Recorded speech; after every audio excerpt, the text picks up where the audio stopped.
du chaos de la Révolution à la restauration de l'Église dans le Var.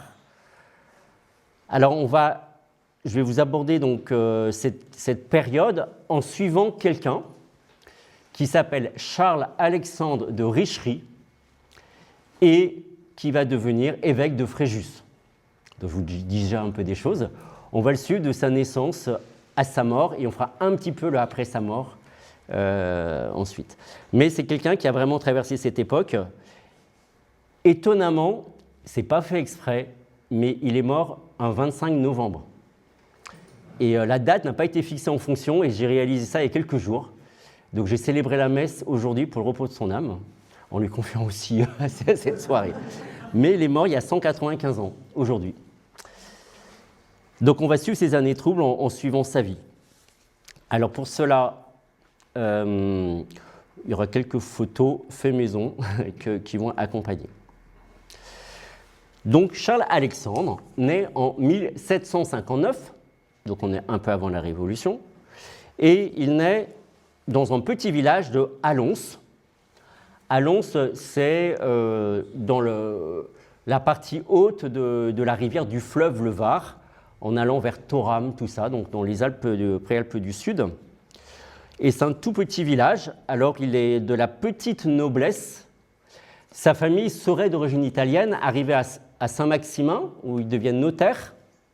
Et puis il y a un mariage avec l'héritière de la seigneurie d'Allons, donc ce qui leur donne de devenir des petits nobles. Et puis après, ils sont en phase d'ascension sociale à ce moment-là dans la noblesse, par des postes dans le clergé ou dans l'armée. Et notamment, sa maman est de la famille de Grasse, donc il y a l'amiral de Grasse. Et puis ça s'apparente petit à petit. Alors il y a les grandes familles de l'époque, il y a les Mazenot, les Castellane, les Bosset, Roquefort, et puis les Villeneuve, la famille de Sainte-Roseline, qui ont notamment un château à Bargemont. Voilà, c'est ces familles qui tiennent un peu les lieux. Alors, la seigneurie d'Allons, vous allez voir, c'est pas grand-chose. Voici le château. Tel qu'il est actuellement, alors il a été retravaillé, séparé, il y a des gens qui habitent dedans. Voilà le clocher de l'église et le baptistère, donc, où il a certainement été baptisé là. Et alors, je ne peux pas cacher le nom de son oncle qui répond au prénom de Tranquille. Donc son oncle est chanoine, c'est le chanoine Tranquille de Richery. Heureux prénom, très provençal.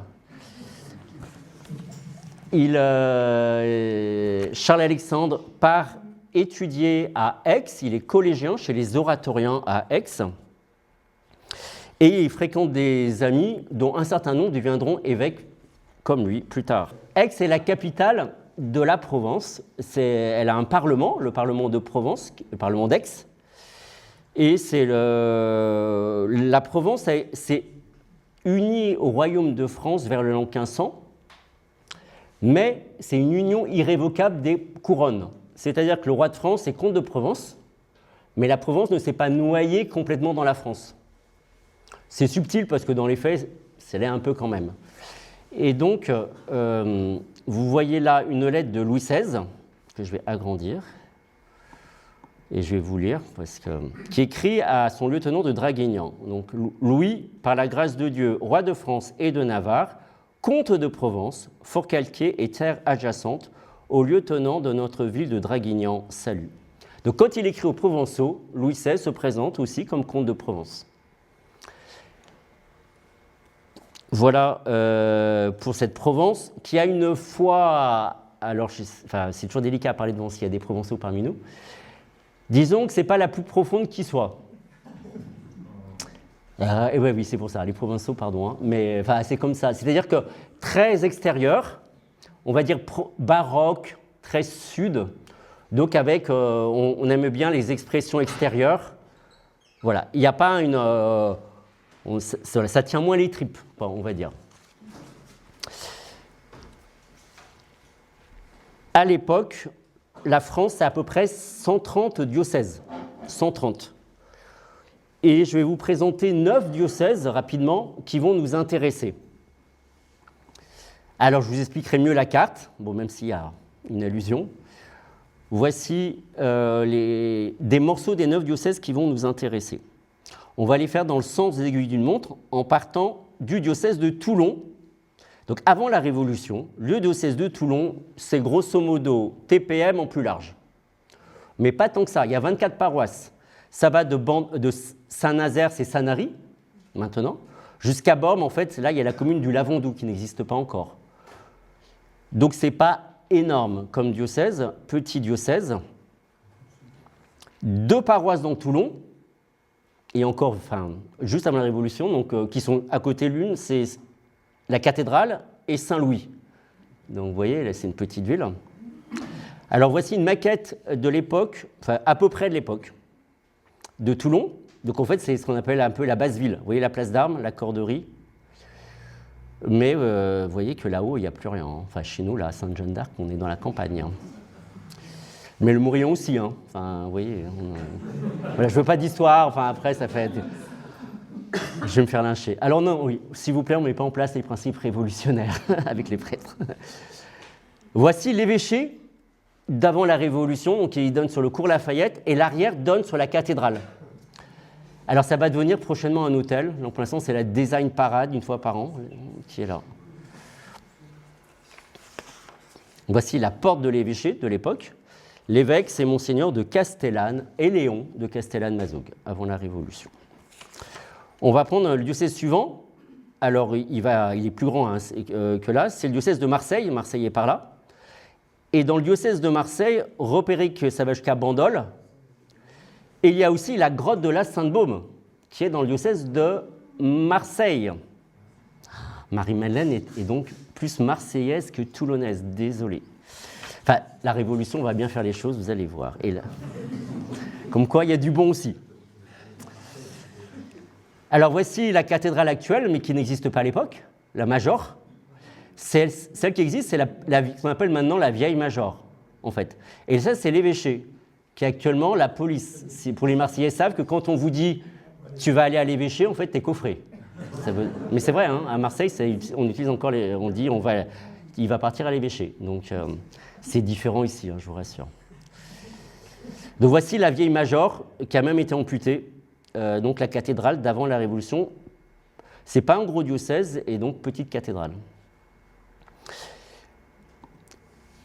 Voici donc l'évêché. Enfin, la police, l'évêché. On voit bien l'entrée, assez... Diocèse suivant, bien plus grand, celui d'Aix, donc qui fait tout ça. Repérez qu'il va jusqu'à Besse. Repérez qu'il y a Brignoles. Et puis aussi, il y a Saint-Maximin. Donc même la basilique, elle n'est pas à Toulon non plus, elle est aux Aixois. Donc il y a 102 paroisses. L'archevêque, c'est Jean de Dieu Raymond de Boisgelin, qui est de la famille d'Olivier de Boisgelin, ceux qui connaissent les Boisgelins, dans le Var. Et puis, c'est lui qui prêche au sacre de Louis XVI en 1775, l'archevêque d'Aix. Voici la cathédrale d'Aix, toujours actuelle. On continue. Voilà l'archevêché qui est maintenant un musée, mais on voit les armoiries des archevêques. C'est coquet. Diocèse suivant, c'est le diocèse de Riez. Donc Riez est par là. Ça, c'est le Verdon qui coule là. Donc, petit diocèse. Voici Riez actuellement. C'est le clocher de la cathédrale. Cathédrale, à l'arrière. L'évêché qui vient d'être refait juste avant la Révolution. Et là, maintenant, c'est la mairie. Et oui. C'est 4-5 ans avant la Révolution que c'est tout beau. Diocèse suivant, alors en rouge, mais en fait, il est un peu comme ça. C'est le diocèse de Sénès. Alors, il y a notamment le Bourguet, mais il y a la grande ville, c'est Castellane. Et c'est le diocèse où naît Charles-Alexandre de Richery. Allons fait partie de ce diocèse. Et je vais vous montrer donc cet incroyable évêché. Voilà, Sénès, donc vous repérez cette métropole actuelle. Très jolie. La cathédrale. Voici l'intérieur de la cathédrale. Et en face de la cathédrale, l'évêché, qui est pareil, est presque fini, qui est fini guère avant la Révolution. Alors maintenant, c'est des particuliers qui habitent dedans. On continue notre tour. Diocèse, alors, rien que le nom, déjà Glandève, Alors, c'est un... Alors, Glandève, c'est le nom historique, et maintenant c'est Entrevaux. Ceux qui connaissent sont déjà passés par là-bas, dans les Alpes du Sud. Voici Entrevaux, c'est la rivière le Var qui coule là. Par là, il y a l'antique cathédrale sur le lieu dit Glandève, où maintenant il n'y a que quelques ruines. Et la cathédrale suivante, donc, elle est là. Voilà la rivière le Var. Et ce diocèse a une particularité, elle est à cheval sur deux pays. Une partie est la France et l'autre partie appartient au prince de Savoie, donc c'est le royaume de Sardaigne. Et alors normalement, l'évêque est supposé demander l'accord au roi de France et au roi de Sardaigne pour passer d'un côté à l'autre de son diocèse. Je ne sais pas s'il le demandait chaque fois. Et puis il y avait un vicaire général pour la partie italienne et il y a des rectifications de frontières régulières entre les deux pays, ce qui fait qu'il y a des villages, des paroisses qui passent d'un côté à l'autre, même une paroisse où l'église est d'un côté et le village de l'autre. Donc voilà pour ce diocèse de Glandève, petit diocèse aussi. Encore un petit diocèse, Vence, avec Vence, voilà, évidemment. Voilà la cathédrale de Vence, l'intérieur de la cathédrale. Grasse. Alors avec Grasse, il y a Cannes, Antibes et les îles de Lérins, là aussi qui n'étaient pas toulonnaises de toujours. La cathédrale de Grasse et la porte de l'évêché de Grasse, donc de l'époque. Et enfin, le 9e, le diocèse de Fréjus, 64 paroisses. Alors, c'est mieux que les autres, sauf Aix, mais enfin, c'est quand même pas, c'est pas énorme comme diocèse. Alors là, on va quand même jusqu'à Barjol, donc Fréjus est là. L'évêque, à l'époque, c'est Emmanuel François de Bossé-Roquefort. C'est l'ancienne ville romaine qui a quand même son prestige. Il y a quand même Cotignac qui fait partie du diocèse, de peu, mais c'est quand même là. Voici l'intérieur de la cathédrale de Fréjus, antique, la voilà, avec le baptistère, qui est un des plus anciens, vous savez, hein, qui existe. Voilà les situations. Donc Charles-Alexandre de Richery, lui, il est du diocèse de Senès. Maintenant, vous connaissez par cœur le diocèse de Senès avec sa cathédrale. Et il est passé par Aix, et là, il est envoyé au séminaire à Saint-Sulpice, donc à Paris. Et Saint-Sulpice, c'est le diocèse où on sort facilement évêque. C'est un peu comme certaines grandes écoles françaises. Voilà l'église Saint-Sulpice à Paris. Et en face, il y a le séminaire qui est par là, mais il y est plus. Enfin, le bâtiment de l'époque n'y est plus. Il y a eu 2 changements. Donc, il est là, étudiant, séminariste. Il se pose des questions de vie religieuse. Il va à la trappe, mais ce n'est pas ça. Il n'a pas assez la santé aussi. Et il est ordonné en 1783 donc pour le diocèse de Senès et il est de suite grand vicaire, c'est-à-dire vicaire général.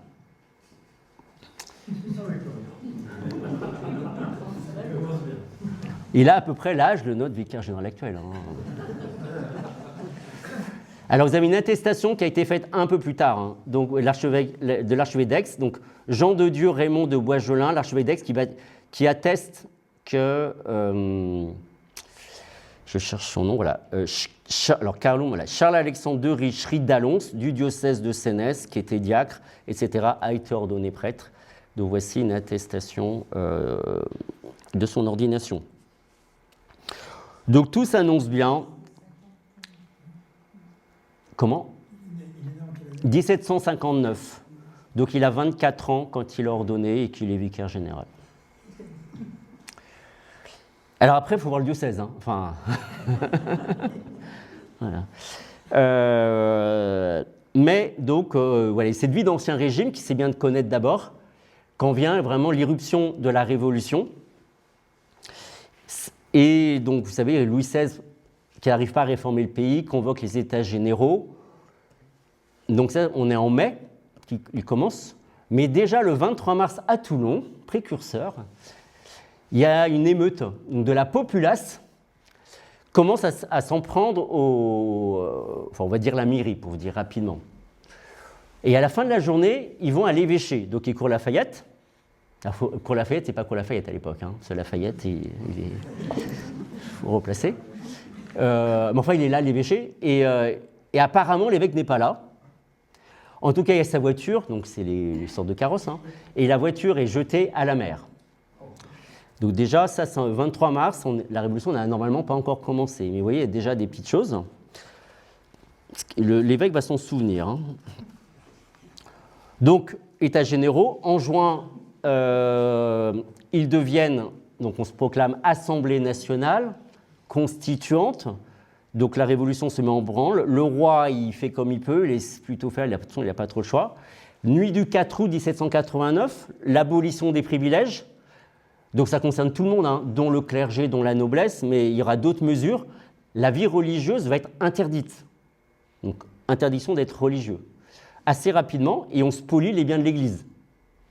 Donc ça va quand même assez vite, ces différentes mesures. Qui mettent à bas tout cela. Donc les structures du royaume de France explosent, administratives et ecclésiales. Et donc cette assemblée va mettre en place de nouvelles structures selon ses idées. Et c'est ce qui fait qu'on va créer les départements. Et pour le Var, c'est le 14 janvier 1790 qu'est créé le département du Var, qui est une pure création. On découpe. Parce qu'en soi, il n'y avait pas le Var, enfin ça n'existait pas. Il y avait la Provence, mais il n'y avait pas ça, avec un chef-lieu qui va bouger au début pour s'établir à Draguignan au bout de quelques années, et il va le demeurer, et ça va devenir la préfecture. Voilà donc le département, donc c'est cette fameuse carte, voilà le département tel qu'il est créé en 1790, voilà les frontières. Et donc il tient son nom de la rivière le Var, qui coule là, du fleuve, puisque la rivière se jette à la mer. Donc avec Saint-Laurent-du-Var d'ailleurs. Saint-Laurent-du-Var est dans le Var. Oui, alors là je parle de l'époque. Hein. Oui, on est en 1790. On va y arriver, je sais. Il faut venir jusqu'à la fin de la conférence, vous allez voir. Donc voilà pour l'administration. Pour l'Église, donc l'Assemblée met en place ce qu'on appelle la Constitution civile du clergé. 12 juillet 1790, donc ça va s'étaler assez vite. Hein. Nouvelle organisation décidée par les députés, mais sans voir ça avec le pape. Donc ça va être une église schismatique, puisqu'elle est coupée de Rome. Alors c'est une église quand même, hein, avec des prêtres et des évêques. Et on demande, enfin la Révolution demande, à ce que le clergé en responsabilité prête serment à cette constitution, c'est-à-dire reconnaisse la Révolution et tous ses acquis. Et donc il faut jurer, prêter serment ou jurer à ces constitutions. Le pape a mis un petit peu de temps à dire les choses, mais enfin il s'oppose. Le pape de l'époque, c'est Pie VI. Le voilà. Donc qui dit non. Je regarde mon horaire. Les évêques qui étaient en place, donc des 9 diocèses, eux, sont contre la constitution civile du clergé, notamment l'évêque de Senès. Alors ça a changé d'évêque, c'est maintenant l'ami de Charles-Alexandre, ils ont été à Aix étudier ensemble, Monseigneur Roux de Bonneval, qui l'a maintenu vicaire général, grand vicaire, et qui est en place, et qui est toujours à Castellane-Senès, et qui publie pour le carême, comme il fait chaque année, un mandement, c'est-à-dire un texte, une lettre pastorale, on dirait, pour ses paroissiens. Et là, il rappelle un peu sa légitimité. Et ça déplaît au département, là-bas, donc c'est les Basses-Alpes qui ont été créées, donc les Alpes de Haute-Provence maintenant. Et donc les autorités du département n'aiment pas ça, et lui comprend que c'est un peu compliqué, il décide de fuir, et il va aller, donc il faut aller vers le comté de Nice, donc à l'étranger en fait, hein, qui n'est pas très loin. Et avant d'arriver à Entrevaux, au diocèse de Glandève, il est arrêté et emprisonné. Donc l'évêque est en prison. Et Charles-Alexandre, son ami et grand vicaire, fait tout ce qu'il peut pour le faire libérer. Notamment, il écrit aux députés des Basses-Alpes pour leur demander libération. Donc il se démène. Et au bout de quelques semaines, quelques petits mois, l'évêque est libéré. Mais l'évêque et son vicaire général comprennent que, bon, il faut mieux partir quand même. Donc là, ils reprennent la même route, et là, ça marche. Et donc, Entrevaux, frontière à Puget-Ténier, Puget-Rostan, pour ceux qui connaissent. Là, on passe la frontière, on est chez les princes de Savoie, donc c'est bon. Nice et Rome. Ils partent directement, exil à Rome. Quelques mois après, l'autre vicaire général, Martin Reynard, prend le même chemin, Et à l'entrée d'Entrevaux, il est reconnu, massacré, et on ne sait pas s'il est mort ou vivant quand on le jette dans la rivière. Probablement par là. Il est balancé. Donc, vous voyez que ça s'est tendu. 4 juin 1792, le massacre de ce vicaire général, donc du diocèse de Sénès, lui. Donc, le clergé doit se positionner par rapport à cette constitution civile du clergé. Vous avez vu que les évêques, ils disent non. Et donc, ils vont tous partir en exil, les 9 qui nous concernent. Les 6 de l'Est partent vers l'Italie. Celui de Toulon, il est parti le premier dès 1789, donc un des tout premiers évêques à partir. Il a eu l'expérience du mois de mars. Je pense que ça l'avait marqué, donc il part très vite. Monseigneur de Castellane-Mazog. Et le clergé varois est champion de France pour prêter serment à la constitution civile du clergé.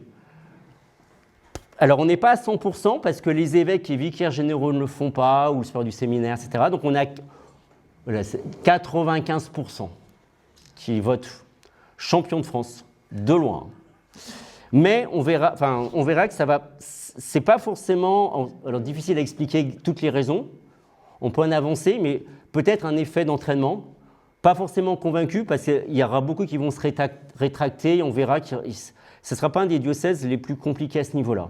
N'empêche que, bon, pas de quoi être fier. Enfin, ça dépend comment on se positionne. Mais... Donc, dans le Var, on a élu... Oui, parce que la Constitution dit qu'on élit les évêques. Donc, à la cathédrale de Toulon, on élit un évêque pour le Var, et c'est quelqu'un de Solliès-Pont, curé, qui est élu, mais il est aussi franc-maçon, par ailleurs. Jean-Joseph Rigouard, qui est élu évêque constitutionnel, donc c'est évêque du département du Var, on appelle comme ça ce diocèse schismatique, donc c'est évêque du département du Var, et il va s'établir à l'Orgue, mais ça tourne au fiasco, et il rentre chez sa mère.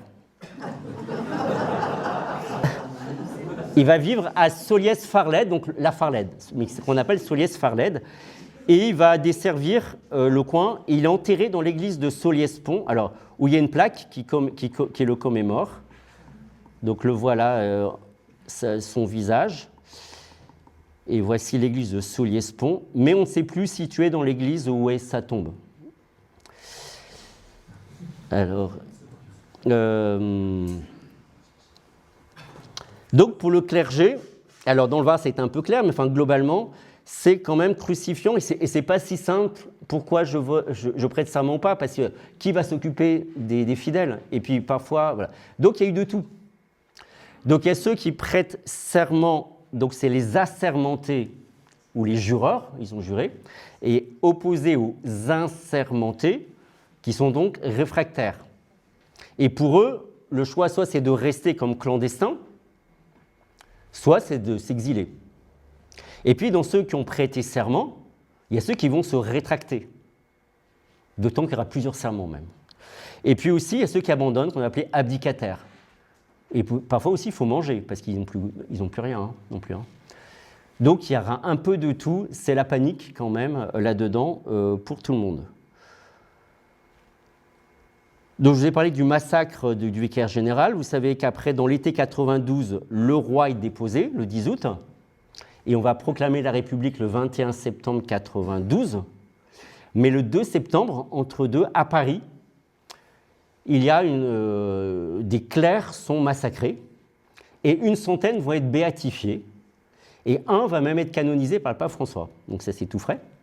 Mais parmi les béatifiés, il y a 2 Varois.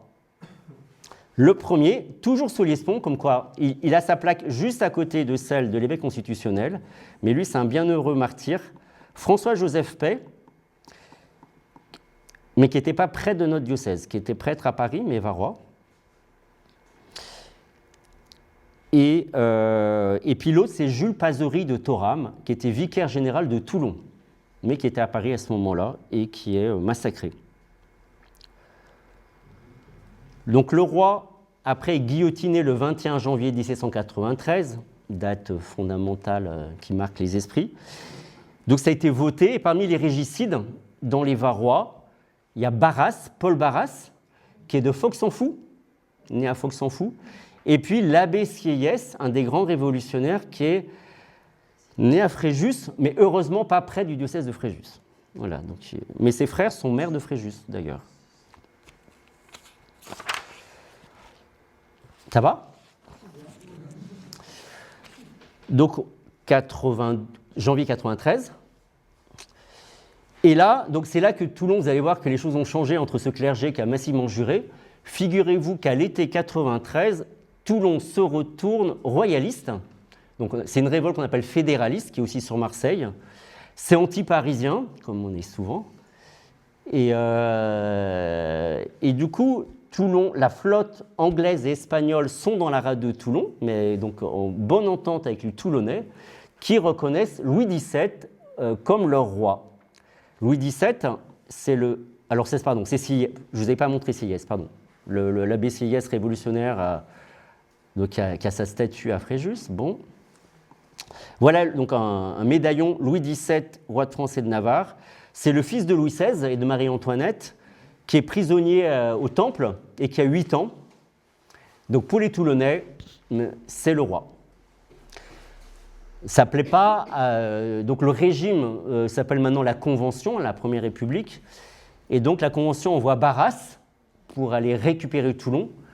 Et puis on n'arrive pas. Et arrive quelqu'un qu'on ne connaît pas trop, c'est Napoléon Bonaparte, le capitaine, qui lui par contre est brillant. Et notamment depuis la Seigne, il arrive à faire un siège subtil de Toulon et il reprend Toulon. Et c'est comme ça qu'après, quand il va rentrer à Paris, il se fait remarquer quand même, ce Napoléon Bonaparte. Alors la population toulonnaise est décimée. Soit il y en a qui sont partis sur les bateaux anglais et espagnols, qui sont repartis. Certains sont partis à pied, et puis certains, ils sont plus vivants. Donc voilà pour cet épisode. Il y aura d'autres révoltes royalistes en 95 et 97. Alors selon les lieux, à Toulon, à Grasse aussi. Donc pendant toute cette période, les cathédrales sont fermées. Vous savez, c'est le moment où on transforme les églises cathédrales en temple de l'aide suprême, temple de la raison, ou alors après c'est parfois des magasins, c'est des délabrés, etc., etc. Il y a des persécutions. Alors, il n'y a pas que le clergé, loin de là. Loin de là, on est un peu... Enfin, c'est chaud, quoi, pour tout le monde, de partout. Mais il y a aussi du clergé. Mais le tribunal révolutionnaire est à Grasse, puisque Grasse, c'est notre département à l'époque. Mais ce n'est pas là qu'il y en a les pires non plus. Quand on voit comment ça s'est passé la Vendée ou autre, on a pu faire pire ailleurs. Donc Charles-Alexandre de Richelieu, pendant ce temps, donc il est parti en 91 avec son évêque, il est à Rome. Donc il vit ça depuis Rome. Et il loge au couvent des Olivétains, donc un ordre religieux, qui est à côté du Forum. C'est l'église Sainte-Françoise romaine, pour ceux qui connaissent. On n'est pas très très loin, on est à 10 minutes, un quart d'heure du palais du Quirinal, où habite le pape à l'époque. Le pape n'est pas à Saint-Pierre à l'époque, il est au Quirinal, qui est maintenant la résidence des présidents de la République italienne. Et à Rome, il y a un certain nombre de Français qui sont exilés. Et notamment, il y a 2 princesses, Mesdames Tantes,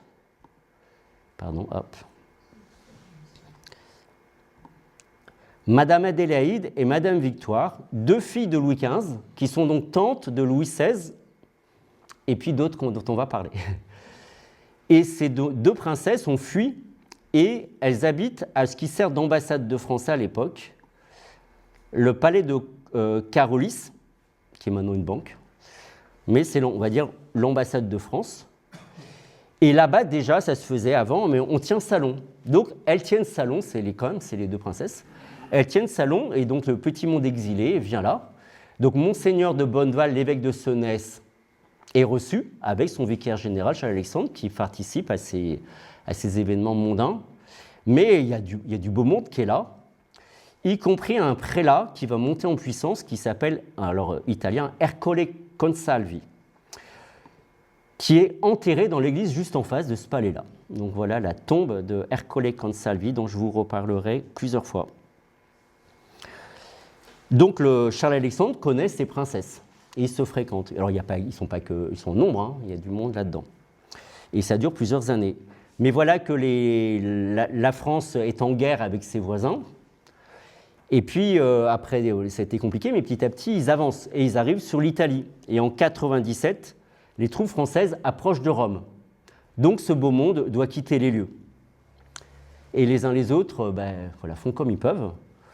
Et on ne sait pas trop, en plus, nous, on connaît la suite de l'histoire, mais eux ne savent pas. Donc, donc pour les deux princesses, elles vont d'abord aller chez leur cousin. Donc, au sud, c'est le royaume de Naples, où c'est un Bourbon qui est aussi roi. Elles vont chez donc leur cousin lointain, et elles résident notamment un moment au palais du Vieux Caserte, vers Naples. Et de là, Madame Victoire se rappelle de Charles-Alexandre et lui écrit une lettre, dont voici une copie, qui va être aussi très importante. Donc, la princesse, donc Madame Victoire. Au Vieux Caserte, le 12 août 1797, Monsieur l'abbé, attendez, il faut que j'écris plus gros parce que... Je ne veux pas vous laisser partir sans vous assurer moi-même du vif intérêt que je prendrai toujours en ce qui vous regarde. Je ne suis point inquiète qu'arrivé en France, vous ne serviez votre Dieu et votre roi avec tant de zèle dont vous êtes capable. Vos sacrifices et votre excellente façon de penser n'en sont de sûr garants. Il ne me reste plus qu'à vous souhaiter un bon voyage et à vous assurer que je ne vous oublierai pas et de mon estime et considération pour vous, monsieur l'abbé, Victoire. Donc la princesse dit, les choses vont s'arranger, on rentrera en France, je ne vous oublierai pas. En clair, bon, ça s'annonce bien. Donc voilà cette lettre cache que reçoit Charles-Alexandre, qui se sont dispersés. Voilà ce qu'elle lui écrit. Mais les Français continuent à avancer. Et pour ces princesses, ça va être le début d'un vrai chemin de croix. Pendant 5 mois, elles vont errer à travers l'Italie, poursuivies, et puis cherchant lieu. Et elles vont finir par arriver à trouver un bateau qui va les amener à Trieste, où elles vont quasiment échouer. Et là, Trieste appartient aux Habsbourg-Lorraine, donc à l'empereur, donc qui les reçoit sur ses terres. Mais Madame Victoire est atteinte d'un cancer. Donc pendant 5 mois, elle souffre, et en plus, c'est vraiment la misère. Et elle meurt quelques jours après l'arrivée à Trieste, Madame Victoire, qui a écrit cette lettre. Et sa sœur, Madame Adélaïde, meurt quelques mois après à Trieste. Elles sont enterrées à Trieste. Fin du parcours. Pour elle. Le pape Pie VI, lui aussi, alors lui, il n'a pas pu s'exiler, il a été capturé par les Français, maltraité, envoyé à Valence, donc au sud de Lyon, où il meurt en prison de maltraitance. Il est enterré, c'est horrible, il est enterré à Valence, voilà, le pape. Donc plus de pape. Heureusement, grâce aux Habsbourg-Lorraine, un conclave peut avoir lieu à Venise, et on va pouvoir élire un pape. On fait comme on peut, la situation est catastrophique. Et Ercole Consalvi, le prélat dont je vous ai parlé, il n'est pas cardinal, mais il est présent à ce conclave, et il aide à l'élection de celui qui va devenir pape, qui est Pie VII. Le voilà donc en statue à Saint-Pierre de Rome, et il y a même mention d'Ercole Consalvi, vous voyez, qui était pas loin derrière. Donc voilà pour le nouveau pape, heureusement. Et alors, les choses s'arrangeant avec la France, Pie VII va pouvoir rentrer à Rome. Charles-Alexandre, lui aussi, peut rentrer en France. Donc, il rentre chez lui. Alors, la famille n'est plus à Allons, mais à Éoux. Oui, c'est des hauts lieux. Voici le château. Oui, alors maintenant, qui est aussi partagé, ça serait bien de le restaurer, de le racheter pour faire un truc joli. Alors, la vue, là, je suis depuis le Var, vers la communauté eucharistène, pour ceux qui connaissent, Château Vieux, Brenon. Et de là, voilà Éoux qui est là. Donc, vous voyez, on est quasiment dans le Var, mais on n'est pas dans le Var. Et vous voyez, c'est bien haute métropole aussi. Hein. Et donc, voilà où réside Charles-Alexandre. Je regarde mon temps, je vous parle depuis 3/4 d'heure. On est bon. Donc, celui qui a pris le pouvoir en France, c'est Napoléon Bonaparte. Donc d'abord, c'est le consul, premier consul. Et là, il comprend qu'il faut faire la paix avec le pape, avec l'Église, pour le bien un peu de tout le monde. Il va y avoir un concordat qui est signé entre le pape Pie VII et Napoléon Bonaparte. Et parmi les artisans, ceux qui travaillent, côté français, il y a notamment Portalis, qui est né au Beausset. Et puis, il y a côté du pape, Ercole Consalvi qu'on retrouve encore. Et ça permet la paix religieuse, ça permet le culte, donc ça c'est des très bonnes choses. L'Église est en communion avec Rome, tant mieux, mais elle est sous le contrôle de l'État. Surtout que Napoléon Bonaparte a rajouté en supplément des articles pour une certaine mainmise. Et Bonaparte veut bien tout ça, mais comme il faut payer l'Église, parce qu'elle n'a plus de revenus, elle n'a plus de biens, c'est à l'État de payer. Et Napoléon veut bien que les gens aient la messe, mais que ça coûte le moins cher possible. Donc il dit « Ok, mais 50 diocèses maximum ». Donc un diocèse fera de 1 à 3 départements. Pour ce qui nous concerne, c'est donc un diocèse pour les Bouches-du-Rhône et le Var. Donc c'est l'archevêque d'Aix qui est évêque pour l'ensemble Bouches-du-Rhône-Var. Donc il y a 180 km de Arles-Avance, diocèse immense, pour notre diocèse. Et notre archevêque, donc à Aix, c'est Monseigneur Jérôme-Marie Champion de Cissé, qui préside, donc qui est là, et qui a comme charge aussi, il faut tout rebâtir, ce qu'on appelle la reconstruction concordataire, il faut reconstruire tout ça. On repart pas de zéro, mais c'est une grosse question, hein, comment on fait? Et il faut refaire des listes donc, de paroisses. Et là aussi, Napoléon Bonaparte met des quotas, parce qu'il faut qu'il paye les curés. Donc il dit, donc pour le Var, on a le droit à 174 paroisses. En tout cas, je paierai 174 curés. Et puis on ne paiera pas les vicaires, on ne paiera pas les séminaires, on ne paiera pas de ça, vous débrouillez. Donc, là, et puis l'évêque doit faire sa copie et la faire valider par les autorités. Et Monseigneur Champion de Cissé devra revoir sa copie, d'autant qu'il y a des paroissiens qui se plaignent que non, la paroisse, pas la mienne, les découpages, vous voyez. Donc voici un des bouts, voilà, une des copies. Donc nous, Jérôme-Marie, Champion de Cissé, par la grâce de Dieu, l'autorité du siège apostolique, archevêque d'Aix et d'Arles, et il fait mémoire donc la convention entre Pie VII, donc le Concordat, etc. Donc il y a la partie Bouches-du-Rhône, dont je vous passe, et puis même pour le Var. Donc vous voyez, là on parle de Vence, donc ça c'est chez nous. On va aller sur Toulon. Donc vous voyez qu'à Toulon, nous avons érigé et érigeons la paroisse cure sous le vocable de la Sainte Vierge, l'ancienne cathédrale de la ville de Toulon. Donc elle est rétrogradée, c'est la paroisse Sainte-Marie. La paroisse actuellement, Notre-Dame de la Cède, cathédrale. Elle a été rétrogradée. Alors on en donne les intramuros. Il y a des paroisses succursales, dont là on voit la Garde. Là-haut, il y a Le Pradet. L'autre paroisse, donc, avons érigé, donc la paroisse Saint-Louis. Donc l'autre, voilà. Donc voilà pour l'Acadière, le Castelet, etc. Et il faut qu'ils redonnent tout le découpage. Et donc après, ça crée des litiges, et le gouvernement et les gens, donc il faut refaire la copie, etc. etc. Voilà pour cette partie-là. Il y a aussi le souci, ce n'est pas tout qu'il y ait des paroisses, mais c'est le nombre de prêtres. On estime qu'il y avait à peu près 600 prêtres dans le Var avant la Révolution, tout compris, y compris les religieux, il y en avait beaucoup. Il n'y a plus de religieux, ça c'est fini. On estime, mais c'est compliqué à chiffrer, qu'il y en a 200 à ce moment-là. Certains sont morts, mort naturelle, mais aussi le clergé, et en plus le clergé est fatigué parce qu'ils se sont tellement donnés, ça a tellement été compliqué, qu'il y a aussi un vieillissement précoce, donc ça, mais ils sont encore en vie, ceux-là. Et puis il y a ceux qui sont en exil par entrée, il y a ceux qui ont abdiqué, qui ont tout abandonné. Alors il y en a qui ont abandonné, mais qui reviennent, mais d'autres pas. Et puis il y en a, on ne sait pas ce qu'ils sont devenus.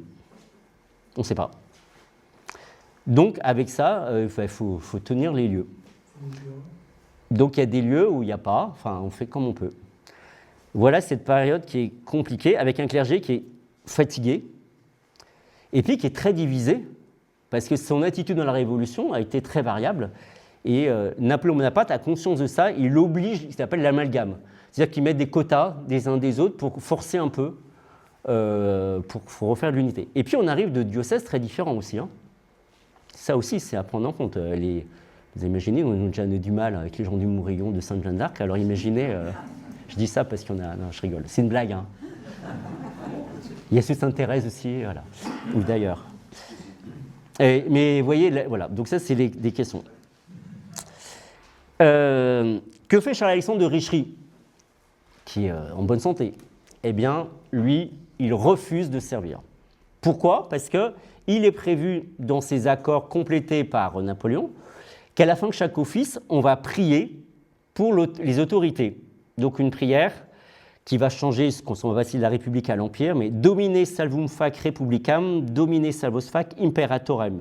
Seigneur, sauve l'État, Seigneur, sauve l'empereur. Alors, pour Charles-Alexandre de Richelieu, c'est impossible, hors de question de prier pour l'usurpateur. Donc, il reste chez lui, à Éoux. De temps en temps, il dessert la paroisse du Bourguet, donc qui est une paroisse de son ancien diocèse de Sénès, qui fait partie du Var. Mais c'est tout, donc il y va, si on peut faire. J'ai fait ça à vélo il y a quelques mois pour voir le truc. Ça se fait en quelques kilomètres à travers Il y a des loups maintenant. Voilà. Puisque Napoléon donc, est devenu empereur, donc 2 décembre 1804, il se couronne empereur devant le pape à Notre-Dame de Paris. Donc il y a quand même une situation qui est quand même... Enfin, il y a du pour et du contre, mais il ne faut pas non plus... il y a quand même eu des bonnes choses là-dedans. Mais ça se retend très vite entre le pape et l'empereur qui en demande toujours plus et qui exige. Et on en vient à rebelote. Le pape est arrêté à Rome. Donc les Français vont chez le pape au Quirinal et l'arrêtent en juillet 1809. Napoléon a eu la délicatesse d'appeler son fils le roi de Rome, ce qui est quand même déjà sympathique. Donc ça donnait, je suis en train de lire ça, c'est assez terrible. Alors le pape Pie VII, il n'aura pas le sort quand même de Pie VI, ça sera quand même plus tranquille. Mais enfin, il est, on va dire, assigné à résidence. Alors il va circuler, il va être un moment à Savonne, et puis il va surtout être au château de Fontainebleau. Donc c'est quand même mieux que la prison de Valence. Mais enfin, il est quand même bloqué dans le château. Et ça dure. Et puis il y a chantage de Napoléon, bref.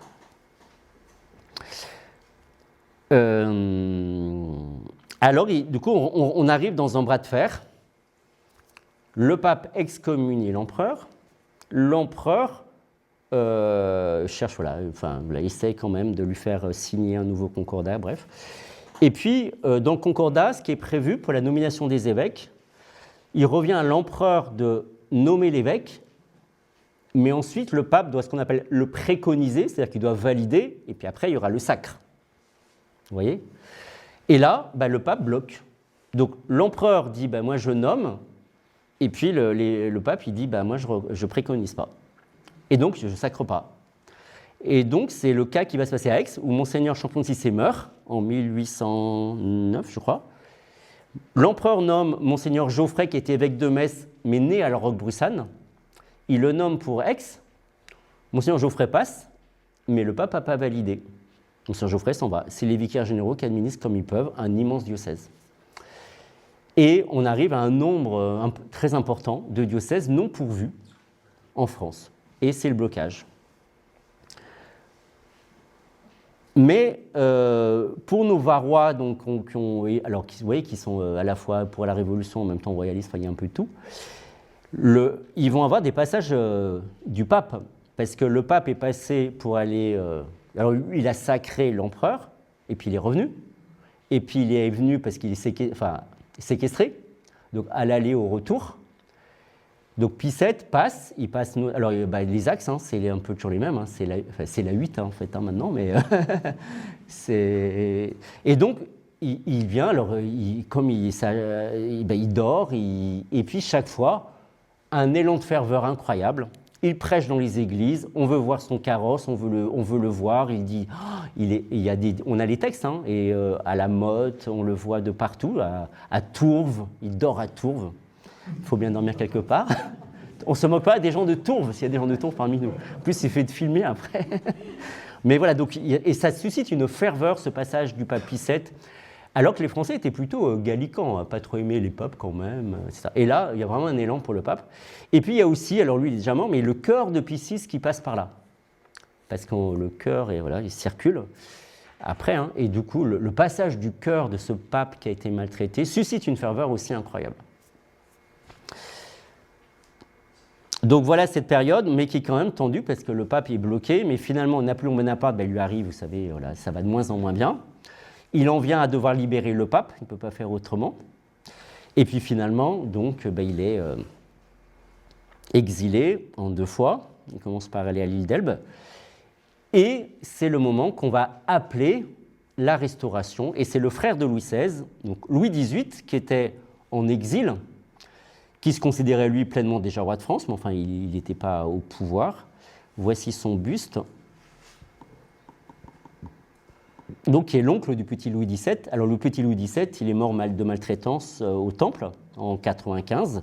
Donc, depuis 95, Louis XVIII, le frère puiné de Louis XVI, estime d'être légitimement roi de France, même s'il n'est pas en France. Mais là, pour le coup, il rentre, et il est roi de France, et c'est le régime de la Restauration. Alors, c'est un régime qui combine un idéal de la monarchie, on peut dire de toujours, avec du pragmatisme du monde tel qu'il est, tel qu'il change. C'est une monarchie constitutionnelle, le texte, ça s'appelle une charte, donc qui a promulgué Louis XVIII, avec un parlement, une chambre des députés. Alors, ce n'est pas encore l'actuel, mais il y a de ça. Un des grands points forts, c'est que ça permet la paix. La paix civile, les Français ne s'entretuent plus, et puis ils ne sont plus en guerre avec l'étranger. Et ça faisait longtemps que ce n'était pas arrivé. Donc c'est très propice à un essor économique, on peut appeler une pré-industrialisation, et puis une certaine vie culturelle. C'est le grand moment du romantisme, alors Chateaubriand, mais aussi c'est les débuts de Victor Hugo, et d'autres. Donc Louis XVIII cherche à articuler, à la fois, lui il est convaincu d'être l'héritier légitime de toujours, et en même temps, il a une certaine lucidité. Il sait bien que c'est la réalité. Et ça. Et dans la charte, il y a à la fois une expression qui, pour redire cette monarchie de toujours, c'est on va renouer la chaîne des temps. Mais enfin, déjà, dans renouer, ça veut bien dire qu'elle avait été dénouée. Et en même temps, la même charte va évoquer les temps anciens et les temps nouveaux. Sans en dire plus, mais ça veut bien dire qu'il y a Et Louis XVIII aura une certaine finesse à conjuguer un peu les deux. Il y a quand même une branche qui est contre-révolutionnaire, qu'on va appeler les ultras, parce qu'ils sont toujours, ils sont ultras, quoi, ils sont toujours... Et à la tête, c'est le petit frère de Louis XVIII, donc qui est le comte d'Artois, qui est leur leader. Voilà pour présenter le haut niveau politique. Louis XVIII, il a à cœur de rapatrier les corps des membres de sa famille qui sont morts pendant la Révolution de ci, de là. Donc ça vaut pour Louis XVI, Marie-Antoinette, mais ça c'était Paris. Mais il y a ses tantes, et je vous rappelle qu'elles étaient à Trieste, elles sont mortes à Trieste. Et en bateau, les dépouilles vont arriver, et arrivent à Toulon. Les dépouilles arrivent à Toulon, et elles vont rester, alors un certain temps, à la cathédrale, à l'église Sainte-Marie, parce qu'on appelle comme ça, et elles vont être dans la chapelle Saint-Joseph. Donc si vous avez la cathédrale, c'est la deuxième à droite en rentrant, c'est la chapelle Saint-Joseph. Les dépouilles restent presque 2 ans. Alors une des raisons, c'est qu'entre-temps, Napoléon Bonaparte a fait un aller-retour d'Elbe, puis elle repart à Sainte-Hélène, et sans doute aussi une question de calendrier que je vous ai expliqué. Donc les dépouilles sont là, et est prévu un cortège pour arriver, je pense, c'est une question de calendrier, un 21 janvier à Saint-Denis. 21 janvier, anniversaire de la mort de Louis XVI. Et on prévoit un cortège funèbre pendant tout le mois de janvier 1817 pour aller de Toulon à Saint-Denis, avec des haltes, avec des liturgies funèbres, d'expiation et puis de prières, etc., d'exaltation, tout ça. Et 3 prélats sont choisis pour accompagner Charles-Alexandre de Richelieu et un des 3 prélats. On se rappelle la lettre de Victoire, Madame Victoire, et puis il s'était connu à Rome, etc. Donc, et les autres prélats aussi, en fait, c'est ce petit monde qui accompagne. Et Charles-Alexandre, évidemment, pour lui, il est très heureux de le faire. Et donc, il arrive le 21 janvier 1817 à la basilique Saint-Denis, là où c'est la nécropole des rois de France. Et donc, il y a la famille royale qui est là, dont le roi Louis XVIII. Et on sait qu'il y a cette lettre de Madame Victoire, dont la dépouille vient d'arriver.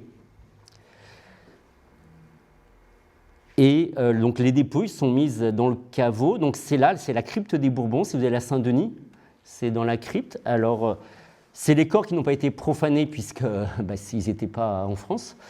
Et il y a l'usage chez les Bourbons de la simplicité. Vous voyez, c'est des cercueils entassés. Donc il y a les deux princesses sont parmi ces cercueils entassés.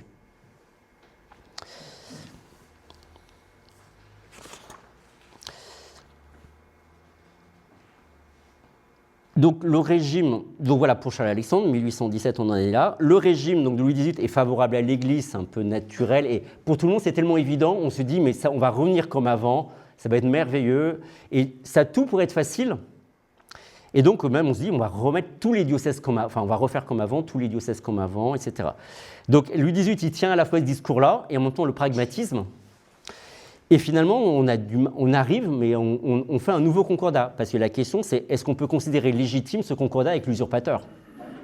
Pour le pape, oui, parce que le pape, il l'a signé.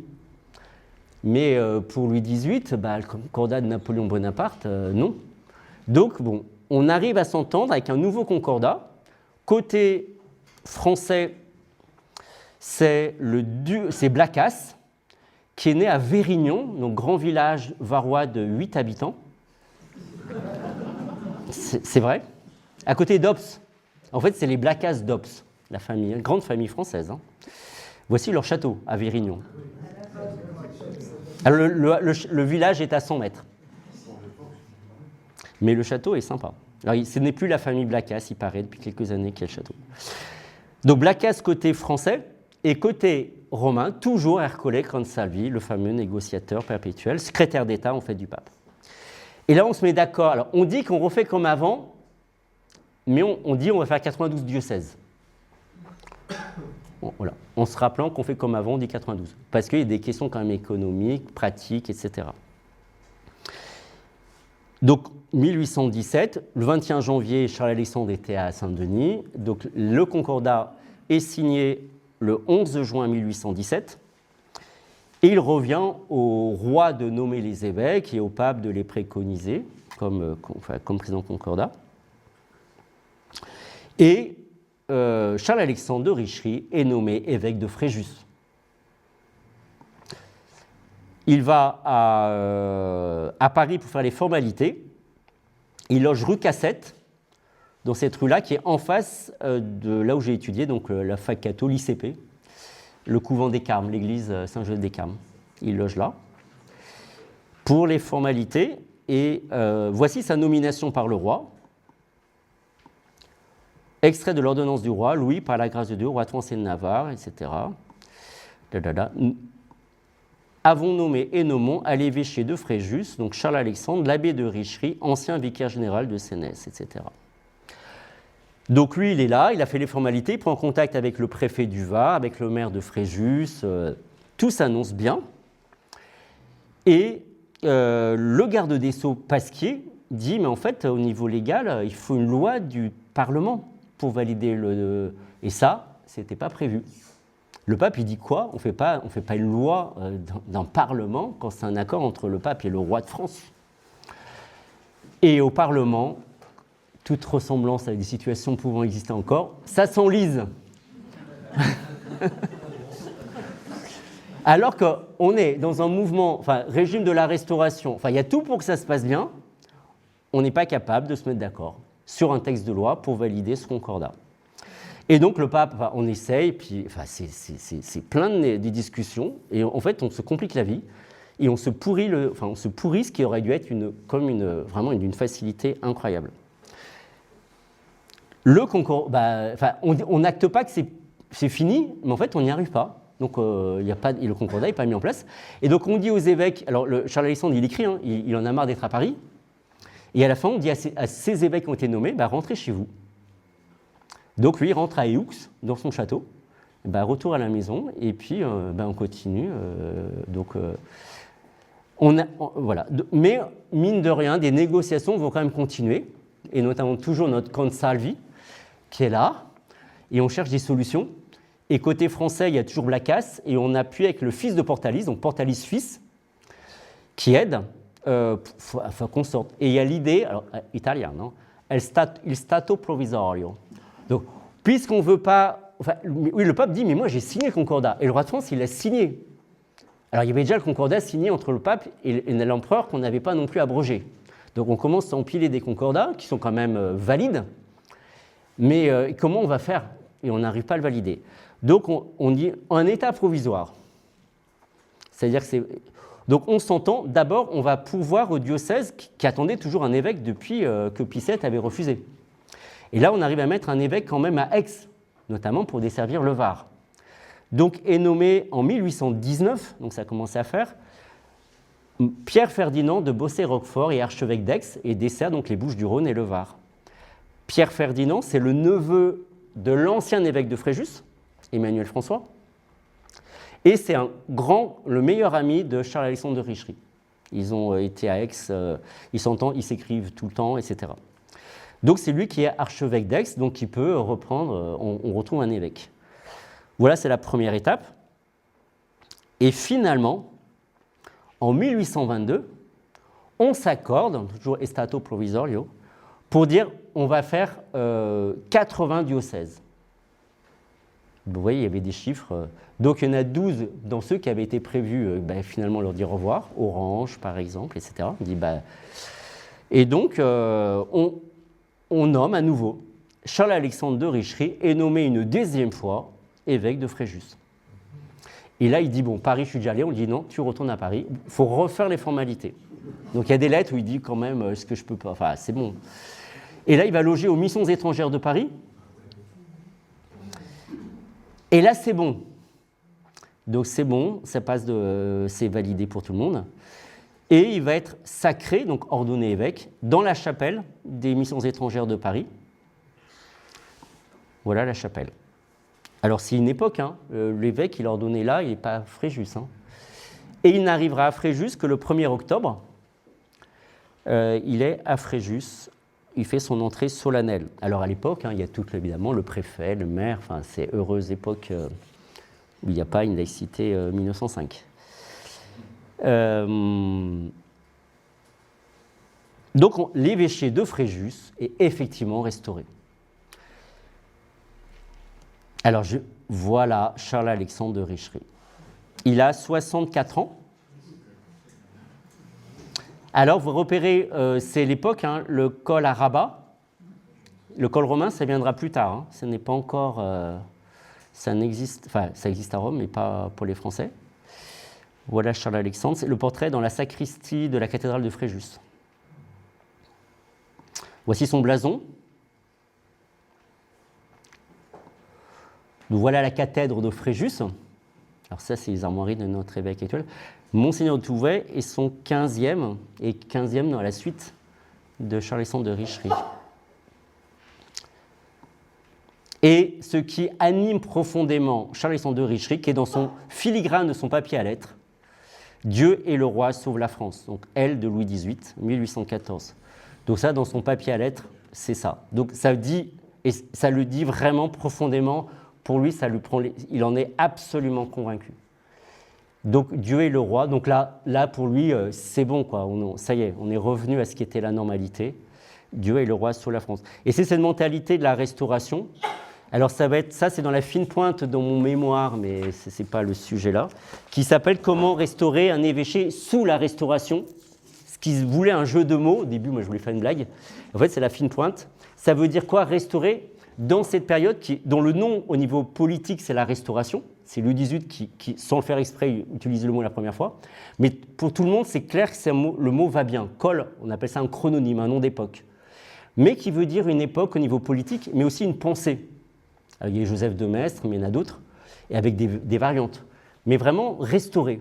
Mais ça veut dire quoi restaurer? Et alors, j'ai étudié même le dictionnaire de l'Académie française à travers ses éditions, le mot.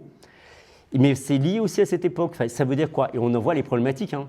Restaurer Notre-Dame, ça veut dire quoi? Mais restaurer chez vous, je ne sais pas quoi. Hein. Avec le côté ancien, nouveau, restaurer, ça veut dire on revient en arrière, mais oui, mais non. Ou alors restaurer, mais est-ce qu'on y arrive? Qu'est-ce qui est possible de restaurer? Qu'est-ce qui n'est pas possible? Mais du coup, là, il y a vraiment un diocèse qui est restauré, un évêché qui est restauré, mais en plus, dans un contexte, ce n'est pas pareil de restaurer en 1823 que de restaurer à ce qui n'était pas à l'époque de la Restauration.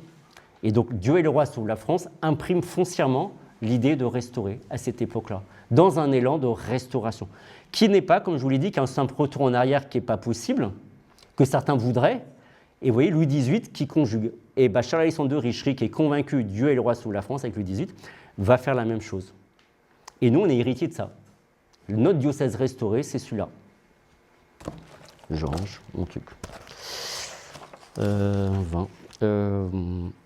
Et dans les textes, c'est intéressant, les textes se contredisent dans le vocabulaire. Pour dire cette restauration, que ce soit les textes de Rome, officiels, de la France, de Charles-Alexandre de Richelieu, de comment on parle de ce qui s'est passé là, en fait, pour Fréjus. On trouve les mots qui, à la fin, s'opposent. Créer, recréer, établir, rétablir, ériger, ériger de nouveau, ce qui en soit conserver. Alors, entre créer et conserver, pour dire, on va conserver le diocèse, l'évêché de Fréjus, on va créer l'évêché de Fréjus, on va rétablir, on va l'ériger à nouveau, alors, le nouveau diocèse, l'ancien diocèse, pour dire le même événement. Et parfois, c'est dans le même texte qu'on trouvera les variantes de vocabulaire. Et voilà, alors on va garder le mot restauré. Mais on voit bien que cette problématique qui est en fait très intéressante. Et c'est vraiment style Louis XVIII. Donc voici le diocèse de Fréjus restauré en 1823. Donc il prend la dimension du département du Var de l'époque, donc les morceaux de 9 anciens diocèses. Donc vous voyez, on a restauré, mais vous voyez, ça c'était le diocèse de Fréjus d'avant la Révolution. Ça c'est le diocèse de Fréjus en 1823. Donc restaurer, alors un ancien, un nouveau diocèse. Ni oui ni non, on ne sait pas trop. Et puis on n'a pas restauré Toulon. On n'a pas. Grasse aussi, c'était un évêché. Il y avait une cathédrale. Avance aussi. Et puis il y a les autres petits diocèses dont on a un bout. Alors Marseille, alors on restaure Marseille aussi. Mais Marseille n'est pas chez nous. Mais on en a un bout. Et puis Aix, on en a croqué un morceau. Donc le diocèse de Marseille qui est restauré, ce n'est pas le diocèse d'avant. Voilà. Donc vous voyez cette problématique. En tout cas, on n'a pas se posé la question du lieu. Alors c'est venu assez facilement sur Fréjus. Il y a eu la question de le mettre à Grasse. Et Charles-Alexandre de Richelieu a préféré Grasse, la ville est plus sympa. Fréjus, je peux attaquer Fréjus ou pas ? Non, mais... Fréjus est réputé insalubre. Vous savez, le port est à reculer, ça s'est ensablé, et donc il y a des épidémies. Il y a des marais. Donc l'évêque, il n'a pas trop envie. Alors Saint-Raphaël se développe, et là, il n'y a pas les marais. Et puis il y a le courant, le vent porte mieux à Saint-Raphaël qui se développe. Fréjus n'est que la 20e commune en population à l'époque du Var, 2700 habitants. Donc on met un évêque pour 2700. Et la question aussi, il faut que... Alors on dit oui, mais les Fréjusiens disent non, on payera. On a les moyens. En fait, ils veulent... C'est prestige de retrouver l'évêque. Alors que l'évêque, il dit, moi j'irai bien à Grasse, il y a plus de... Alors il dit aussi, il y a plus de vocation à Grasse. Mais à l'époque, Barjol a plus d'habitants que Fréjus, par exemple. 20e ville du Var, Fréjus à l'époque. Et donc vous voyez la problématique, on a restauré, mais quel siège ? On a restauré Fréjus. Donc Monseigneur de Richelieu est évêque de Fréjus. Il loge en ville. Alors ceux qui connaissent Fréjus, c'est l'axe, on va dire, entre la cathédrale et l'église Saint-François de Paul, donc l'église Saint-François de Paul de Fréjus. Donc selon cet axe, soit c'est chez Pascal, celui-là, soit c'est ce qu'on appelle la maison aux Atlantes. Difficile à dire, moi j'aurais tendance à penser là. Bon, elles ne sont pas loin l'une de l'autre. Ces deux maisons, alors il a sa famille avec lui, notamment ses nièces qui habitent avec lui, c'est un peu l'usage à l'époque, sa sœur qui fait la gouvernante. Et puis il tient un peu salon, alors c'est modeste, 2700 habitants, mais bon, il y a quand même le préfet est à Draguignan, mais c'est pas très loin, il y va souvent. Il a cette question, lui, donc, de restauration de son diocèse, et le travail a été un peu fait par Aix, mais là, maintenant, rebelote, et puis on peut aller plus loin, parce qu'Aix, il a fait ce qu'il a pu depuis Aix. Donc là, il y a beaucoup de choses encore à reprendre, unifier encore le clergé, et alors on l'a en plus scindé Bouches-du-Rhône-Var. Enfin, on a scindé Aix, Marseille et Fréjus. Donc rebelote, comment on dit à tel prêtre, toi tu vas là, toi tu vas là. Et oui, et puis l'amalgame a continué. Et ça se passe assez bien. quand on voit les textes, en fait, c'est très étonnant. Dans le Var, ça a été assez consensuel, cette histoire. Très peu de cas de soucis. Alors que l'évêque, il a un discours, vous avez vu, hein, clair et net. On pense que quand même presque tous les prêtres avaient prêté serment à la constitution civile du clergé. L'évêque, il s'est exilé. Dieu et le roi sauvent la France. Et bien, ça se passe très très bien. Et il va faire avec le clergé qui a massivement prêté serment. Et en même temps, il garde, alors dans les textes, le discours il est clair et net, et en même temps, ça se passe. Et il n'y a pas beaucoup de rébellions non plus. Tant mieux, tant mieux, tant mieux. Il ne s'intéresse pas à des sujets sensibles. Ça sera ses successeurs, notamment son deuxième successeur qui sera impopulaire mais qui unifiera. Donc le catéchisme, parce que chaque diocèse, alors chacun a ses habitudes, donc comment on unifie 9 morceaux de diocèse. Catéchisme, même si Napoléon avait demandé qu'un seul catéchisme, mais bon, ressort. Et surtout la liturgie. Toute ressemblance, situation existante peut exister. Voilà. Alors après, vous posez des questions au vicaire général actuel, et vous le massacrez pas en le jetant.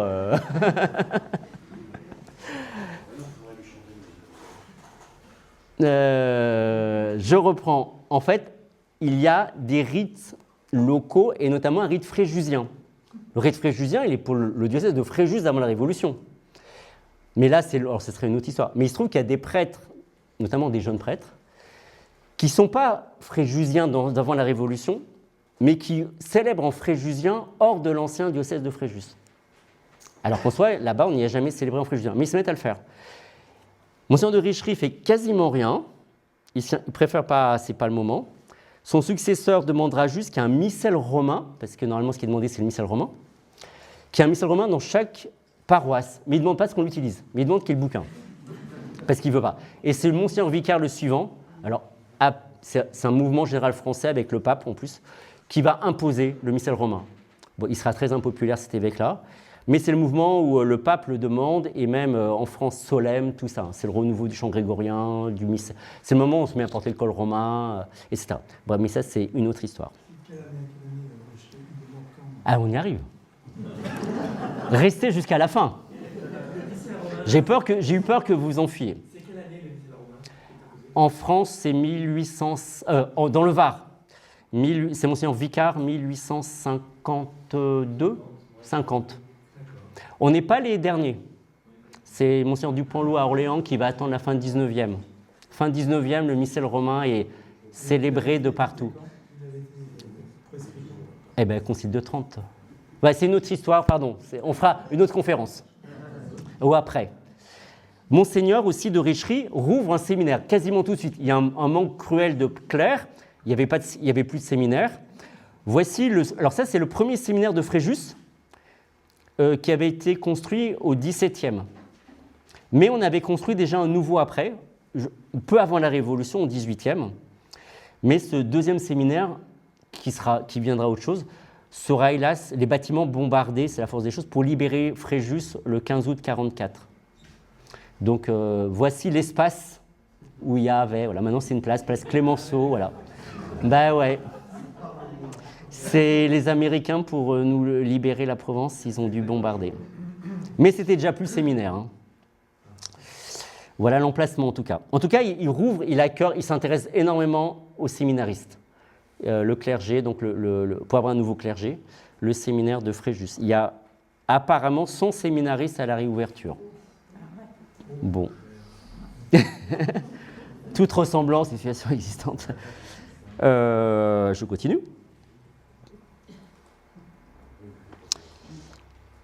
Le roi Louis XVIII meurt en 1824. C'est le petit frère, le comte d'Artois, qui devient roi à son tour, troisième frère, donc Charles X. Voici en médaillon. Et donc sur le filigrane du papier à lettres de Charles-Alexandre de Richery, on retrouve, là maintenant, c'est Charles X, roi de France et de Navarre. Mine de rien, Charles X, qui est ultra, quand il est roi, il compose quand même pas mal. Arrive 1825, donc il y a 200 ans, année jubilaire. Moi j'appelle ça l'année de la restauration avec un R majuscule. On conjugue 3 grandes choses. Le 29 mai 1825, le sacre de Charles X à Reims. C'est le cardinal de Latil qui prêche, qui est né à l'île Sainte-Marguerite, île de Lérins, qui est notre diocèse actuel, parce que son père était militaire là-bas. Donc, cardinal de Latil prêche pour le sacre de Charles X. Ça, c'est une chose, donc grand événement pour la restauration. Et c'est aussi la restauration du palais épiscopal de Fréjus. Monseigneur de Richery logeait en ville parce que l'évêché de Fréjus était en trop mauvais état.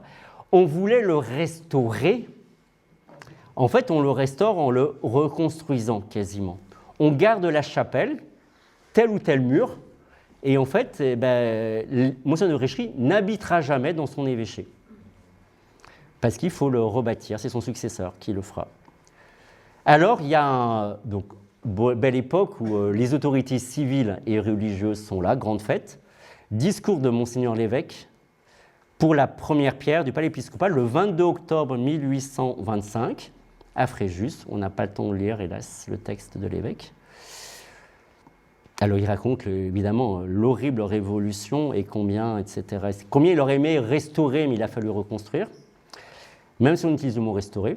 Et il est dit qu'il y aura un procès-verbal, voilà, de ça. Voici le procès-verbal, alors là c'est le document plutôt étatique, qui fait mémoire, voilà, le prince Charles X du nom, roi de France et de Navarre, Léon XII et le pape, Charles-Alexandre de Richery, l'évêque. C'est signé par tous les chanoines, il y a le maire, etc. Mais il est dit, le présent procès-verbal du Monsignor a été déposé et scellé dans la pierre après sa bénédiction. Lui en a mis en outre une pièce de 5 francs à l'effigie de notre bon roi bien-aimé Charles X. Le procès-verbal et la pièce de 5 francs ont été déposés sous les bases de la colonne à droite de la porte d'entrée. Ah, là, il y a déjà les voleurs qui partent à Fréjus.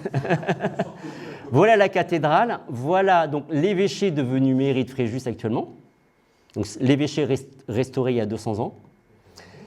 Vous voilà. Voilà.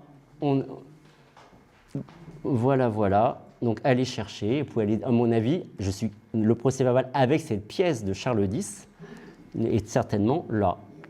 Maintenant, on saura si demain on apprend des choses en bar matin.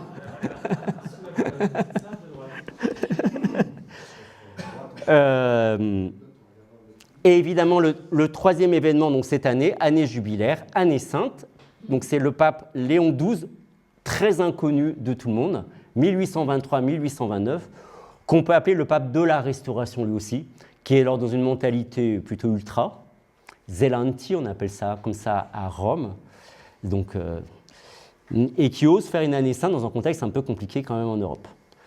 Et c'est l'occasion de faire des missions paroissiales, où on envoie des équipes de prêtres pour réévangéliser, d'une manière assez théâtrale, des grands sermons, etc. Et à la fin, on aime bien mettre une croix en souvenir. Donc, ça se fait dans le Var. Et comme on veut profiter de l'année sainte va durer 3 ans, jusqu'en 1827. On demande au pape de rajouter. Et voici, nous sommes à Saint-Tropez, et voici la croix du jubilé de 1827. Donc, il y a certainement une mission paroissiale avec des prêtres. Là, la croix, elle est sur une placette entre la gendarmerie, l'ancienne, celle de Louis de Funès, et puis le port. Vous pouvez la voir. Il y a marqué d'ailleurs par terre, ça a été refait récemment par la. Et alors, mais là, j'ai pas tout.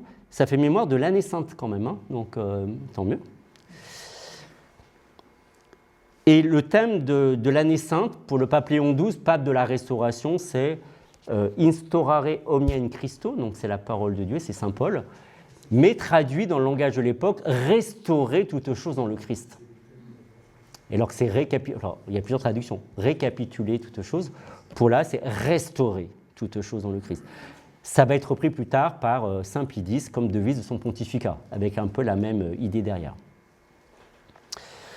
Parmi les missionnaires, il y a une congrégation qui se forme autour d'un prêtre aixois marseillais qui est Eugène de Mazenot, qui est saint Eugène de Mazenot, qui fonde les missionnaires de Provence. Il deviendra plus tard évêque de Marseille, à la suite de son oncle, qui s'appelle Fortuné de Mazenot. Il fonde les missionnaires de Provence qui deviendront les OMI, Oblats de Marie Immaculée. Et ils font d'abord des missions dans le Var, je crois, côté de Pourcieux, ce coin-là, Barjol, tout ça. Mission paroissiale, donc les mêmes, etc. L'évêque lui-même fait ses visites pastorales. Donc Charles-Alexandre de Richy, alors soit il va rejoindre les missionnaires, il commence par faire, dès qu'il arrive à Fréjus, un rapide tour de son diocèse, et après, pendant 5 ans, il voyagera, et donc il loge sur place, parce qu'il ne rentre pas à Fréjus tous les soirs en voiture. Donc, alors là, c'est son premier voyage. Il écrit à son ami, donc l'archevêque d'Aix, donc Monseigneur l'archevêque d'Aix en son palais, à Aix, voilà l'adresse.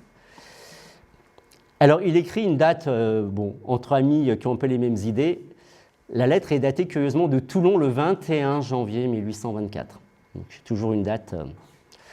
Il fait mémoire donc, de ce triste, voilà, la cérémonie du triste anniversaire, donc de la mort du roi Louis XVI. Mais j'ai reçu dans cette bonne ville de Toulon un accueil si empressé, si généralement et affectueux, que j'en ai été bien sensiblement touché. Etc. Ben, plein d'affection, plein d'intérêt.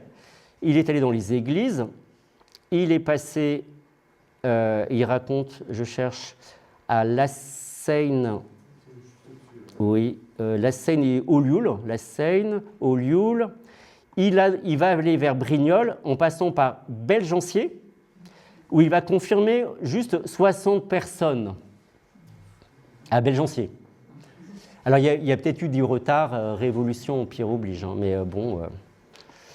Et après, à de Brignoles, il annonce qu'il va aller faire un petit crochet par Saint-Maximin. C'est son premier voyage. Hein.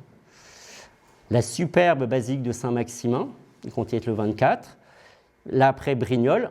D'ici là, je retourne à Fréjus, j'y passe 24 heures et hop, direction Grasse et de la Vence. Il n'est pas en voiture. Hein. Bref, voilà. Donc ça montre que dès le début, il est arrivé le 1er octobre, il rouvre le séminaire le 30 novembre. Là, en janvier et février, il fait un premier tour. Et après, pendant 5 ans, il va refaire le tour. Alors après, il rentre à Fréjus des moments... Il est touchant, vous avez vu son vocabulaire, il est très affectif. Et vous voyez quelqu'un qui a des idées très claires. On n'a pas le temps de lire ses discours, il est très exigeant, mais en même temps avec un cœur, une miséricorde énorme. Et moi, j'avais pas ça en tête en me disant un évêque de l'époque. En fait, il est plein de compassion. Et puis il parle de ses larmes, etc., aux séminaristes, à ses prêtres aussi. Et il est très touchant, en fait. Et il me fait penser à un contemporain qui est Jean-Marie Vianney, curé d'Ars à cette époque. Et dans le discours, il y a un peu de ça. Et c'est ce côté alors, très exigeant et en même temps tellement plein de compassion et tellement proche des gens. Aimant les gens même s'ils ont été pro-révolution, même si... Et puis, de temps en temps, il tape le poing sur la table, mais pas très peu, en fait.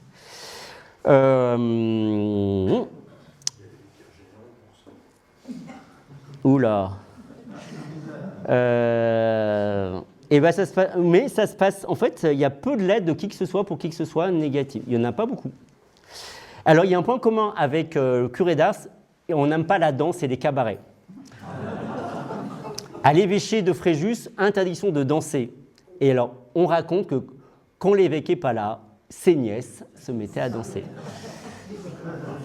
Mais le curé d'Ars fait ça, il fait fermer les cabarets à Ars, parce que parfois les cabarets sont construits sciemment en face de l'église par les laïcards.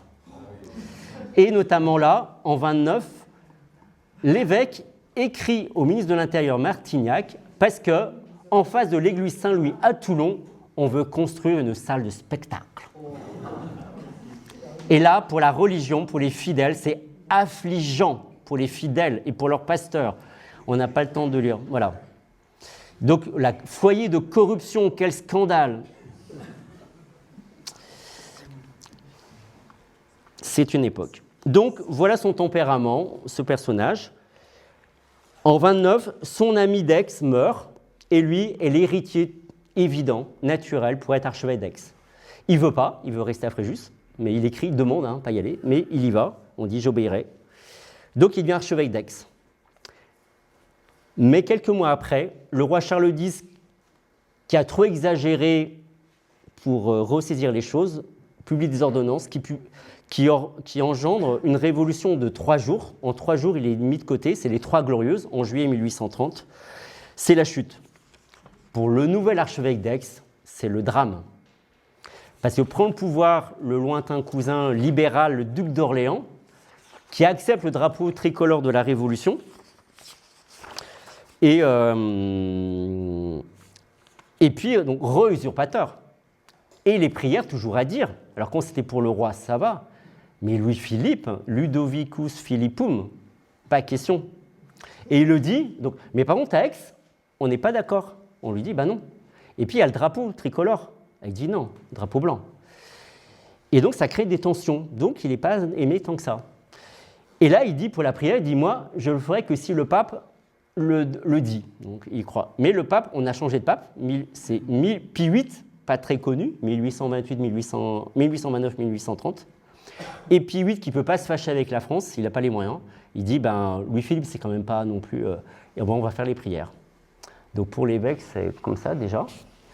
Et après, il part début novembre 1830 faire une tournée de confirmation à Aix. Ah non, il y a une lettre anonyme qui circule contre l'archevêque.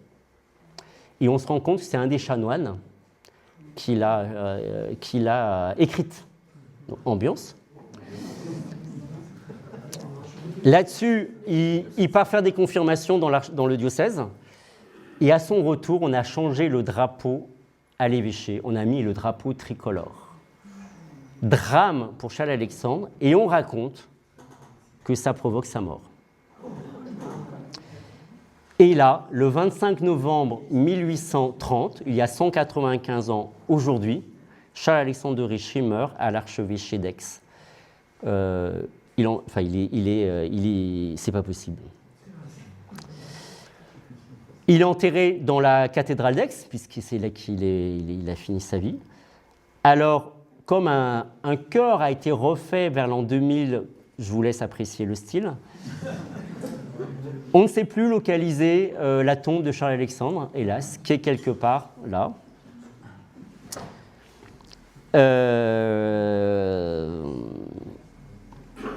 Voilà. Alors, il y a un nouvel évêque pour Fréjus, donc c'est son vicaire général qui est de Toulon, Monseigneur Michel, donc, qui va prendre la suite. Et pour terminer, je vais donner un peu la suite de l'histoire. Alors, pas tant des évêques sur Fréjus, mais pour les structures du diocèse. Donc, ça va aller assez vite, sinon ça fera l'objet, voilà, c'est autre chose. Donc, voici le diocèse donc, restauré en 1823, donc un diocèse de Fréjus. En 1852, on change le nom en Fréjus et Toulon. Fréjus et Toulon, mais toujours un seul diocèse. En 1860, la France récupère le comté de Nice au prince de Savoie. Et pour former un département de taille suffisante qui va s'appeler les Alpes-Maritimes, on ampute le nord-est du Var. Donc c'est comme ça que Cannes, Antibes ne sont plus varois, mais sont Alpes-Maritimes. Et on demande au diocèse de s'aligner. Le clergé varois refuse, de part et d'autre. Et au bout de 26 ans, suite à un bras de fer, on est obligé d'accepter. Et donc là, on perd ce qui est maintenant Alpes-Maritimes, diocèse de Nice.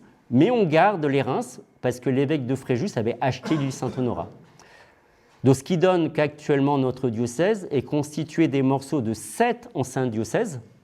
On n'a plus rien de Glandève et de Vence, mais on a un petit bout de Grasse, c'est les Reims, un tout petit bout de Sénès, c'est le Bourguet, puis les autres bouts. La moitié, c'est l'ancien diocèse de Fréjus, notre diocèse actuel. On va dire, c'est grosso modo la moitié. 1/6 de notre diocèse actuel, c'est de Aix. 1/6, c'est l'ancien de Toulon aussi. 1/10 de Riez. 1/15 de Marseille. Parcelles, Senès et Grasse. 1905, loi de séparation. On est à nouveau spolié, donc l'évêché, le séminaire, etc. et tout le reste. Donc l'évêché devient mairie à Fréjus. Il profite du bâtiment avec la pièce. Le séminaire arrive en 1922 à la Castille. En 1957, on rechange le nom du diocèse, on enlève le « et », on remplace par un tiret. Fréjus-Toulon. c'est le nom actuel de notre diocèse. Donc vous comprenez l'importance du mot Fréjus, et non pas diocèse de Toulon comme on a l'usage se prend. Et en même temps, on décide du transfert de l'évêque de Fréjus à Toulon. Et l'évêque fait son entrée solennelle à Toulon en janvier, je crois que c'est le 12 janvier 1958. Et la cathédrale, enfin l'église Sainte-Marie redevient cathédrale Notre-Dame de la Cède. Il ne peut pas aller dans l'ancien évêché qui n'est plus à nous depuis 89 et délabré. Donc on a acheté un passe-Beaulieu à côté d'ici et on construit le bâtiment à côté, à ce moment-là. Donc voici, pour ceux qui ne connaîtraient pas, c'est... Voilà, certains connaissent. Alors, pour conclure, de quelle succession épiscopale est Monseigneur Touvet, 15e successeur de Monseigneur de Richry? Est-il successeur de... Alors, Monseigneur de Richry, là encore, mais est-ce qu'on remonte à Saint-Léonce? Il y a une coupure quand même de la Révolution, ce n'est pas le même diocèse, mais c'est le même... Est-ce qu'on a restauré, recréé? Maintenant, il est à Toulon. La cathèdre, elle est à Toulon. Et puis, il y avait des évêques quand même à Toulon. Alors, est-ce qu'on peut le mettre dans la lignée de Saint-Cyprien et des autres de Toulon? Alors, selon qu'on est Toulonnais ou Fréjusien, on a des avis qui peuvent diverger. En tout cas, on n'a pas rétabli le siège de Toulon. Mais enfin, n'empêche qu'on a quand même l'évêque qui siège à Toulon, où il y avait des évêques avant dans la cathèdre de la cathédrale des évêques de Toulon. Et à Fréjus. Donc bon, c'est intéressant, c'est la problématique, c'est quoi restaurer, c'est quoi ces questions-là, vous voyez, et pas avoir forcément un avis tranché. On pourrait changer le nom de diocèse, vous avez vu, il y a des diocèses qui ont changé de nom, c'est pas la fin du monde. On a même changé les paroisses. Vous avez vu qu'on a découpé plusieurs fois des cartes de paroisse et de diocèse. Et on a fait des amalgames. Et on a reséparé. Donc, ce qui est intéressant de voir, c'est qu'en fait, il n'y a rien qui a été de toujours et qui sera pour toujours. Et donc, ce n'est pas forcément agréable. La Révolution n'a pas été spécialement agréable. Mais ça s'est fait comme ça. Pour Monseigneur de Richry, en titre posthume, il fait partie des 3 évêques qui ont leur nom à Fréjus. Saint-Léonce, Fleury, qui a été principal ministre de Louis XV, et puis Monseigneur de Richry, qui a quand même son petit nom, pas les autres. Alors, regardez la rue de Richry, bon, c'est pas la plus grande en même temps. Mais n'empêche qu'il n'y a pas les autres. Voilà. Il n'y a pas Monseigneur Madec, il n'a pas sa rue, Monseigneur Batte non plus. Oui, alors on appelle ça, nous, co-cathédrale. Là où ailleurs, on a déclassé les cathédrales, voilà, mais c'est nos problématiques, parce que c'est récent, je pense que le fait que ce soit récent, pour les Fréjusiens, ça reste une blessure. Comme la préfecture qui est venue de Draguignan, les Dracénois, ils ne se remettent toujours pas du départ. En tout cas, nous sommes les héritiers de cet évêché restauré. Si bien de le savoir, parce que c'est inconnu de presque tout le monde. Il n'y a donc rien d'intangible, rien d'éternel, sauf l'Église et l'évangélisation. Le peuple chrétien varois avec ses hauts, ses bas, nous en faisons partie, il y en aura d'autres. Le Seigneur a fait avec. Voilà, on continue et voilà, soyons dans l'espérance, c'est la fin, pèlerin d'espérance. Je vous remercie.